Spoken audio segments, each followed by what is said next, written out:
Car घेत असेल तर ती चांगलीच गोष्ट आहे। प्रत्येक व्यक्ती जेव्हा लढेल तेव्हाच कुठेतरी या बलाढ्य शक्तीच्या विरोधात दादांना न्याय मिळण्यासाठी आपल्याला यश येऊ शकतं।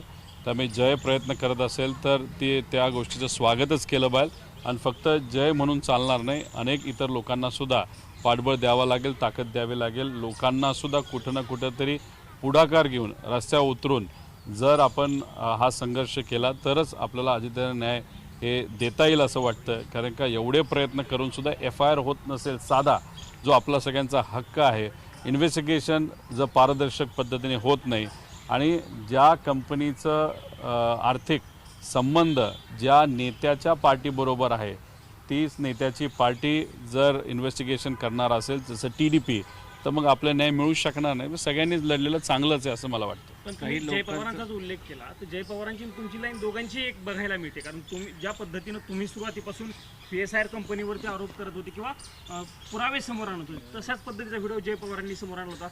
पत्रकार परिषदेचा वेळ तुमचा एकच असणार आहे की तुम्ही त्या अनुषंगाने काय तुमचं बोलणं झाले? नाही, मला या बाबतीत काही माहीत नाही आहे, पण शेवटी मुद्दा हाच आहे की आम्ही ह्याच्यामध्ये कुठेच तिथं राजकारण करत नाही।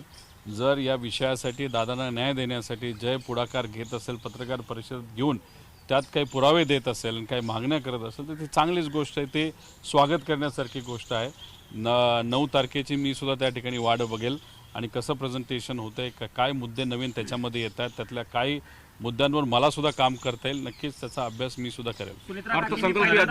सुनेत्रा काकींनी ह्याच्यावरती पहिल्यांदा प्रतिक्रिया दिलेली आहे। त्या म्हणाल्या की हा अहवाल जो AAIB जो अहवाल दिला तो प्राथमिक अहवाल आहे, तातडीनं बोलता येणार नाही। आता हे बघा, विषय एवढाच आहे, कदाचित त्यांच्यापर्यंत तो मुद्दा गेला नसेल, नाहीतर मी जी काही प्रेस कॉन्फरन्स घेतली, नाहीतर कालच मी त्यांना काही डॉक्युमेंट्स दिले ते त्यांनी बघितले नसावेत, कारण का अधिवेशन असल्यामुळे तेवढा वेळ त्यांना तिथं मिळाला नसेल।